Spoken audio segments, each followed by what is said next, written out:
వచ్చేస్తారని భయం. ఇప్పుడు ఇది రాజకీయం అయింది.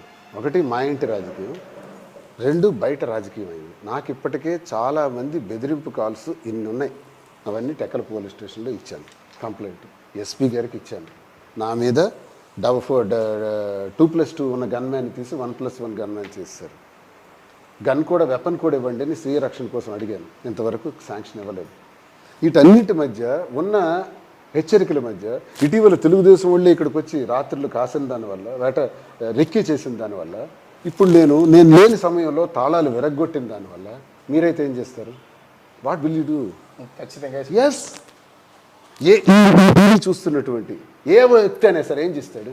ఇంటికి ట్రెస్పాస్ చేసి, ఫోర్స్ఫుల్ ట్రెస్పాస్ చేసి, డోర్లు కట్ చేసి, గేట్లు విరగ్గొడితే, మీడియాతో వస్తే, మెన్తో వస్తే, దౌర్జన్యం చేస్తుంటే ఏ మగాడైనా ఏ మనిషి అయినా ఏం చేస్తాడు? నేను అదే చేశాను.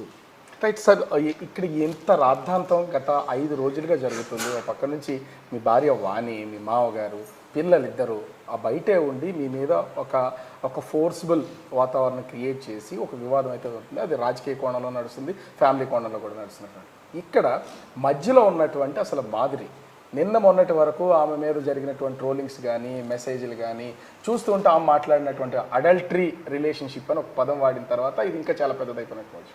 ఈ నేపథ్యంలో నిన్న ఆమె ఆత్మహత్య చేసుకోవడానికి ఒక కారుతో గుద్దేసి ప్రమాదం బారిన పడినటువంటి పరిస్థితి. అసలు ఇప్పటి వరకు మీరు ఆ మాధురి గారిని హాస్పిటల్లో ఉన్నారు, అసలు పలకరించడం కానీ మాట్లాడడం కానీ ఏమైనా చేశారా? ఇంత చెప్తున్నారు ఆమెకి నాకు ఇలా ఒక రిలేషన్ బిల్డప్ అయిందని.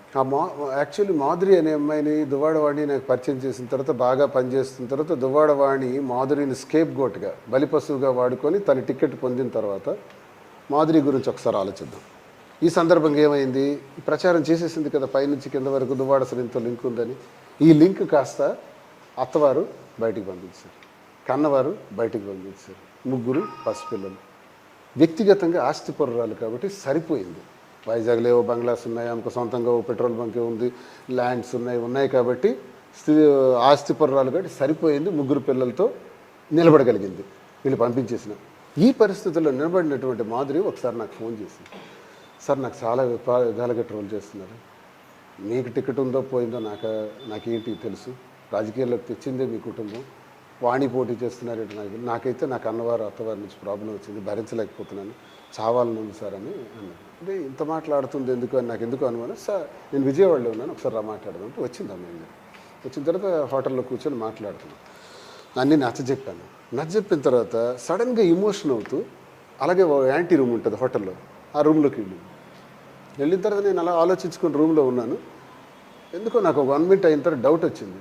ఏం జరుగుతుంది, ఎందుకు వెళ్ళింది అసలు ఆ రూమ్లోకి అని నేను వెంటనే వెళ్ళి చూసేటప్పుడు ఆల్రెడీ చున్నీ తీసి మెడకు కట్టేసి ఒక బకెట్లో ఎడుతుంటే ఏదో ఒకటి ఉంది, డస్ట్ వేస్తారు, దాని మీద 2 అడుగులు పెట్టుకుని 1 అడుగు కింద ఉంది, 1 అడుగు చనిపోయింది. ఎగ్జాక్ట్ నేను వెళ్ళాను. 2వ అడుగు కూడా పైకి, అంటే 2వ అడుగు కూడా కిందకు వచ్చేస్తే హ్యాంగ్ అయిపోతుంది. అంటే అప్పుడే ఆమె ఆత్మహత్య. అదే ఆ టైంలో నేను లోపలికి వెళ్ళి నాకు తెలిసిన విధానంగా, నాకు తోచిన విధానం ఈ